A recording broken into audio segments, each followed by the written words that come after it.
Tuberculosis or TB is one of the deadliest diseases taking millions of lives around the world. The disease is caused by a tiny bacteria called Mycobacterium tuberculosis.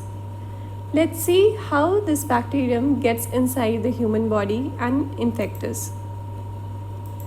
The bacteria spread from an already infected individual and travel through air droplets to a healthy individual. Once the healthy person inhales the bacteria containing droplets, it gets into the lungs. There, these bacteria sit and start dividing. But remember, we also have our immune system. They are the tiny soldiers inside our body that fights constantly with these deadly bacteria and viruses. One of them is macrophage. Normally, they detect these bacteria and just eat them. Interestingly, this tiny bacteria is very smart.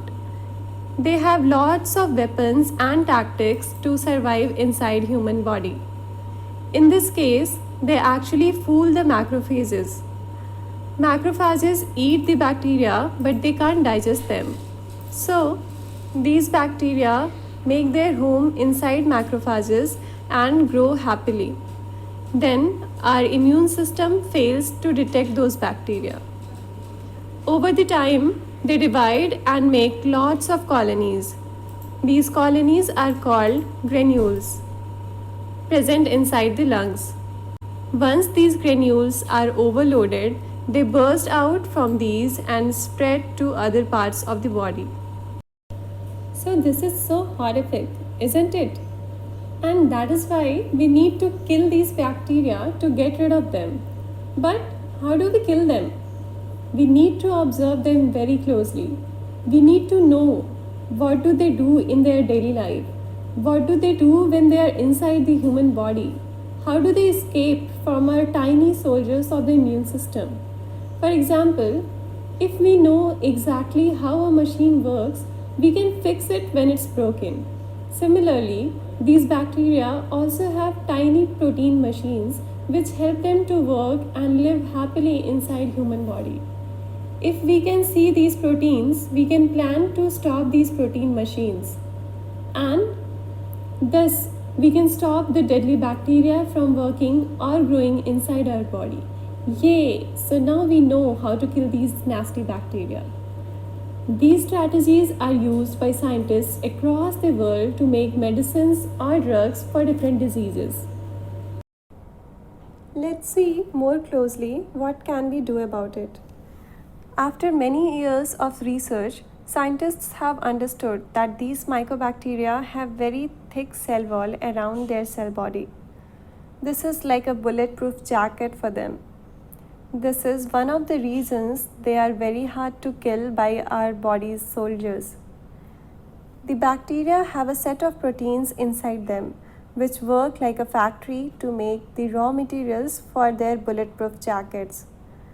You can compare these proteins' function to conveyor belt in a car factory, where all the parts of the car are made and assembled automatically. These proteins also work in the similar fashion. Isn't it so cool? Now think, if we can stop these protein machines, we'll be able to stop the production of their bulletproof jackets and they can be killed easily.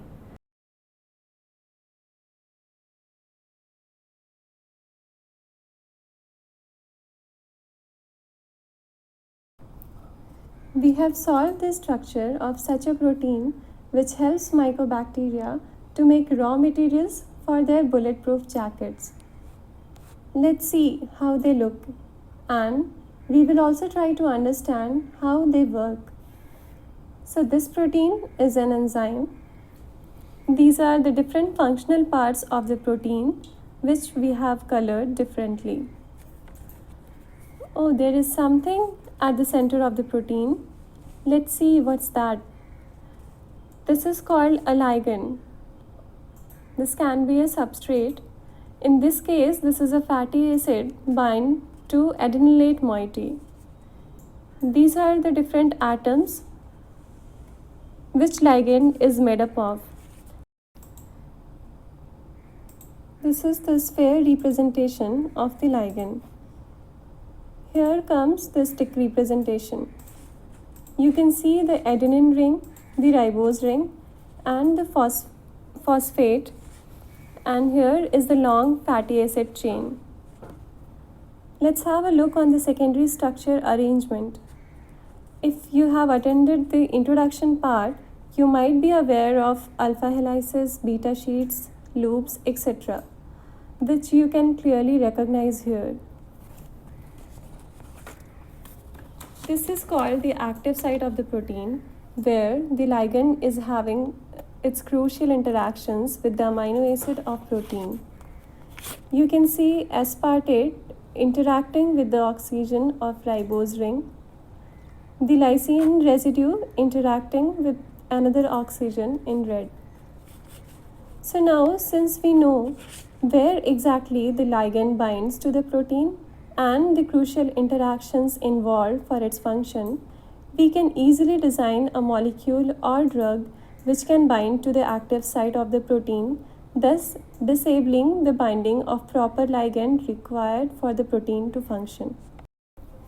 Another strategy invented by these bacteria is to make small tiny molecules with the help of these proteins.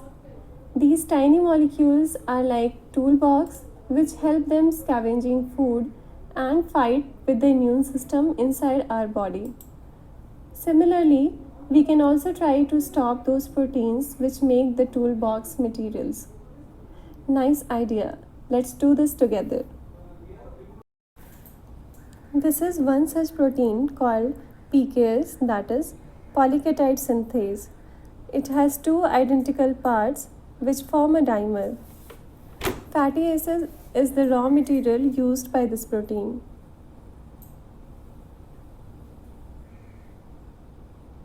These are the two fatty acid binding sites in the two monomers colored differently.